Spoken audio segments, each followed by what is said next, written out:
Science का live मौखिक test लेने जा रहे हैं। आप लोग वीडियो में अंत तक बने रहिएगा। आपसे पहला क्वेश्चन है, भारत में सेवा क्षेत्र को सामान्यतः कितने भागों में बांटा जा सकता है? 2। किस क्षेत्र को द्वितीयक क्षेत्र कहा जाता है? उद्योग। देश में कितने विशेष आर्थिक क्षेत्र विकसित हैं? 7। भारत में नीति आयोग की स्थापना कब हुई? 1 जनवरी 2015। निम्न में से कौन से देश में मिश्रित अर्थव्यवस्था है? अमेरिका, भारत, चीन। भारत। जिस देश की राष्ट्रीय आय अधिक होती है वह देश कहलाता है? विकसित। विकसित। कौन बीमारू राज्य नहीं है? बिहार, मध्य प्रदेश, कर्नाटक, उड़ीसा। कर्नाटक। आयोग को भंग कर कौन सा आयोग बना? नीति आयोग। राष्ट्रीय विकास परिषद का गठन कब हुआ था? 1952। एक समाजवादी अर्थव्यवस्था में सर्वाधिक बल किस पर दिया जाता है? लोक कल्याण। भारतीय योजना आयोग के प्रथम अध्यक्ष कौन थे? पंडित जवाहरलाल नेहरू। अर्थव्यवस्था के किस क्षेत्र से हरित क्रांति संबंधित है? कृषि क्षेत्र। भारत की आर्थिक व्यवस्था कैसी है? मिश्रित।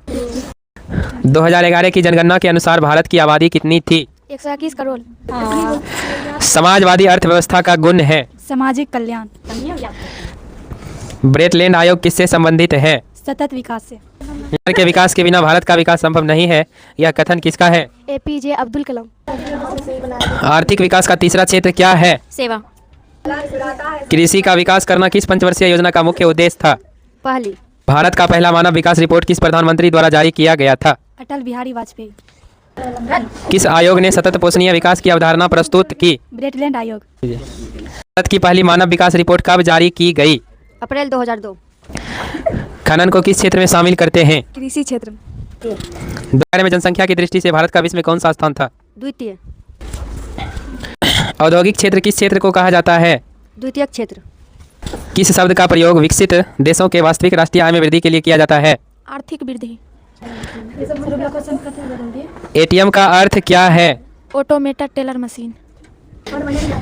बिहार में किसकी प्रधानता है? कृषि प्रधान।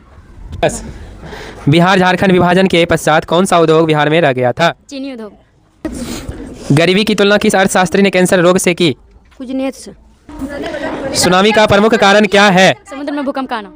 बिहार का कौन सा क्षेत्र बाढ़ ग्रस्त है? उत्तरी बिहार। बाढ़ क्या है? प्राकृतिक आपदा। सूखा किस प्रकार का आपदा है? प्राकृतिक आपदा। भारत में अत्यंत विनाशकारी भूकंप कब आया था?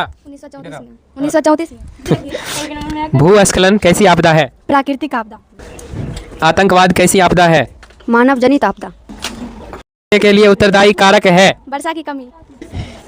सर्वाधिक भूस्खलन प्रवण राज्य कौन है? उत्तराखंड। सुनामी किस स्थान पर आता है? समुद्र में। भूकंप तरंग मापन यंत्र कौन है? सिस्मोग्राफ। बिहार का शोक किस नदी को कहा जाता है? कोसी। आज के इस टेस्ट में जो फर्स्ट रैंक लाए हैं उनका नाम है सुरुचि कुमारी। तो सुरुचि कुमारी के लिए एक बार जोरदार ताली हो जाए। ठीक, आप इसी तरह आगे बढ़िए।